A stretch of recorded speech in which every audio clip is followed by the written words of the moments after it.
পতাকায় সিরিয়ান এমন পিটানি দিছিল মনে আছে না কর্নেল সব 20 জন ভারতীয় সেনা নিহত হয়েছিল ওখানে 4 জন মারা গেছিল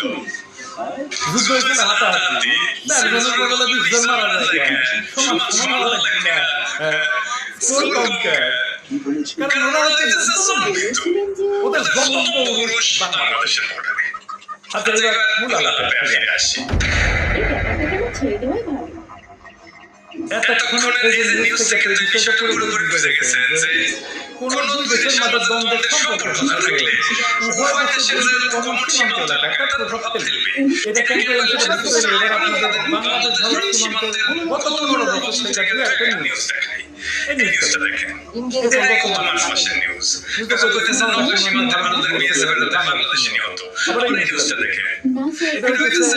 এই জানুয়ারি মাসের নিউজ এখানে তো হচ্ছে লালমনিরহাটের পাটগ্রাম এলাকায় ভারত